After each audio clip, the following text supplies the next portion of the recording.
Bonjour, alors c'est Patrick Pelou, président de la MUF. Donc en fait on avait un peu abandonné la chaîne YouTube, on vous présente nos excuses, on la relance. Et aujourd'hui, comme ça, en direct, on espère que les hélicoptères de la base d'ici les Moulineaux vont pas décoller. Et ben on se présente avec Franck Becker qui est le secrétaire général et Wilfried Samut qui est maintenant tient le porte-parole de la MUF. Alors Franck Becker.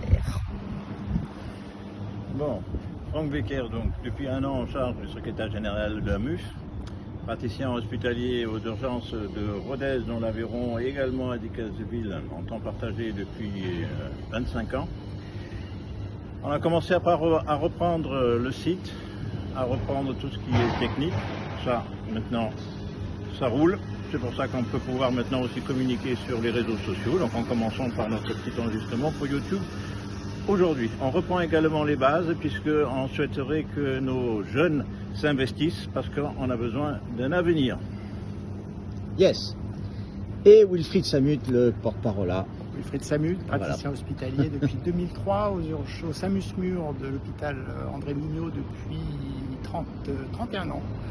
Et donc porte-parole depuis quelques mois à la MUF, après un engagement de pas mal d'années. Donc je siège également au CNG, en commission statutaire, dans le cadre de l'intersyndicale APH.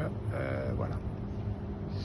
Voilà, alors de toutes ces nouvelles, alors en effet, il faut parler d'APH, qui est un rassemblement de différents syndicats, dont le SNFAR et tant d'autres, pour échanger. Alors on siège dans différentes instances au niveau du ministère, on siège au niveau régional. S'il y en a d'ailleurs d'entre vous qui veulent s'engager dans les délégations régionales, ils sont bienvenus pour notamment les CODAMUPS, mais aussi au niveau des agences régionales de santé pour les CARU, les commissions d'allocation de ressources.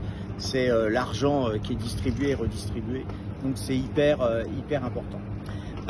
Ensuite, on continue à avoir l'action militante, donc ça c'est très anonyme, ça peut paraître ingrat, mais on défend les collègues au fur et à mesure. Là il y a un gros conflit sur lequel on est mobilisé en Martinique et d'ailleurs on salue les collègues de Martinique comme on salue les collègues des différents départements d'outre-mer avec qui on sait combien c'est difficile.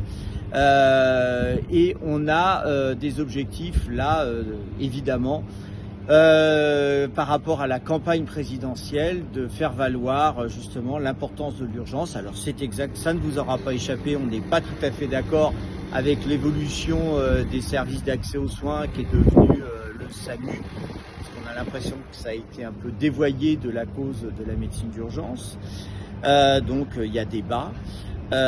Comme il y a débat avec le remplacement des médecins des SMUR par les infirmiers de pratique avancée, parce qu'on pense que là, l'un des intérêts de la médecine d'urgence, c'est justement d'envoyer les médecins en urgence au plus près des malades et de croire qu'en fait on peut remplacer toute l'activité des urgences par des infirmiers de pratique avancée. On n'est pas tout à fait d'accord, mais évidemment il n'y a rien contre les infirmières et les infirmiers, ni les infirmiers et infirmières d'anesthésie, bien entendu.